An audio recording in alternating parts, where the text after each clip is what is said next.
প্রেমিকার মোবাইলে টাকা রিচার্জ না করে দিয়ে এই জায়গায় দিয়ে আপেল বা আঙুর কিনে খা, তাহলে পরে শরীরে কাজে লাগবে।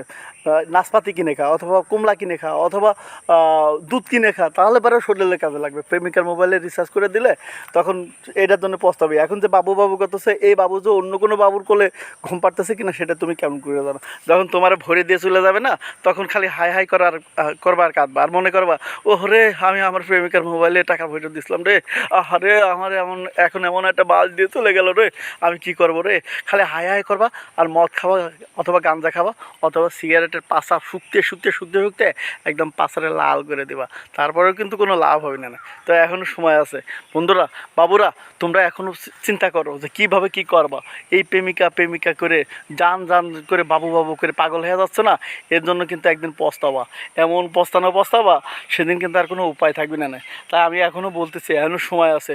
এই মানে এইসব বাদ দিয়ে ক্যারিয়ারের দিকে ফোকাস দাও। যখন ক্যারিয়ার করে ফেলতে পারবা, তখন কি হবে, এইরকম প্রেমিকা, এরকম বাবু, এরকম জান, এরকম কলিজা তোমার পিছনে সিরিয়াল দিয়ে বসে থাকবে। তখন তুমি কি করবা, তোমার পছন্দ মতো একটা বাবুরে নিয়ে তুমি সংসার করা শুরু করে দেবা, বাবুরা আদর করা শুরু করে দেবা, চুম্মাচাটি করা শুরু করে দেবা। তখন দেখবা তোমার টাকার গরমে, তোমার ক্যারিয়ারের গরমে সে বাবু আর তোমার সাইডে যাবেই না।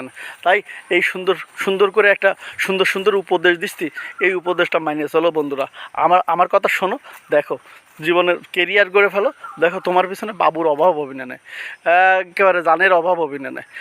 আরে আদর করার লোকের অভাব হবে না। তখন তুমি যাই করো না কেন, তোমার বাবু কিন্তু তোমার সাইডে চলে যাবে না।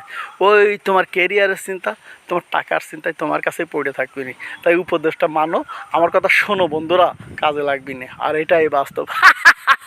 I love you mamma.